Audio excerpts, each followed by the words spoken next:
Welcome back. Day 27 of the 100 Horror Films in 31 days. Got in three films, so I'm well past 100 now. First up was 1999's Audition, Takashi Miike, and I watched the Joe Bob Briggs version of that on Shudder. This is a film that I think needs to be watched multiple times. The first time I watched it, I was okay with it. I thought it was a little slow, and of course, you've got the big ending.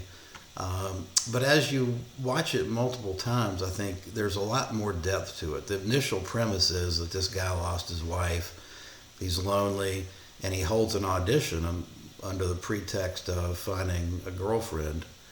And of course, as much as he screens these girls, you can never truly be sure what someone's like until sometimes it's too late. And that's what happens. He ends up with a psychopathic girlfriend that essentially tries to kill him.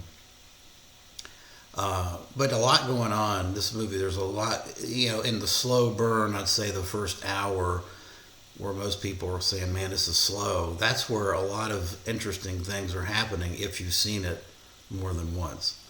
So I do recommend going back. I raised my rating on it to 8.5. I thought it was like a 7, and now I'm going to give it an 8.5. I think it's not a masterpiece. I mean, I think that's pushing it, but I think it is a very, very deep and well done movie. And of course, the last 30 minutes is just outstanding. All right, next up is a classic from my childhood, It, the Terror from Beyond Space. Of course, this film has been talked about as being kind of the inspiration for Alien. You've got astronauts on a ship, trapped with a monster inside, trying to kill them off. It's a fun movie. It scared the crap out of me when I was a little kid. Of course, I was like 7 when I saw it. This is like 1957 or something. Marshall Thompson stars in it. It's just a fun, quick 67-minute movie.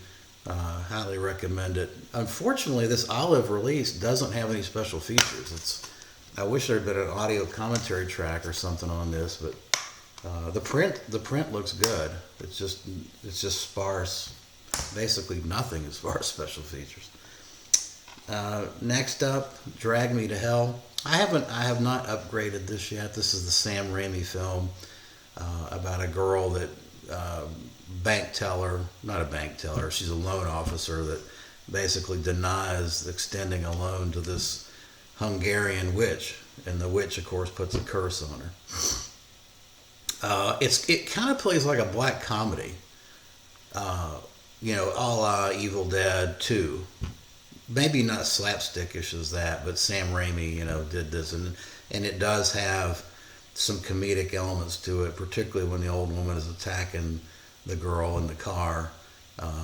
So it's almost kind of like it doesn't know what it wants to be. I think this is a good example of how hard it is to really successfully pull off a comedic horror film.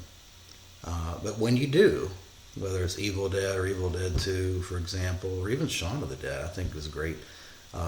It's magic. But when it doesn't quite come together, I think you get these kind of films, which are attempts to combine comedy and horror, but with mixed results. I think.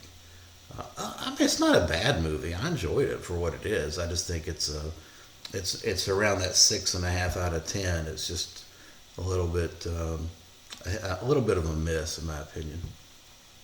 Haven't checked out the special features on this. I did watch the unrated cut, which I'm not quite sure there's much difference between the unrated cut and the others. But all right, well, that'll do it. Appreciate you watching. Let me know your thoughts below. Thanks.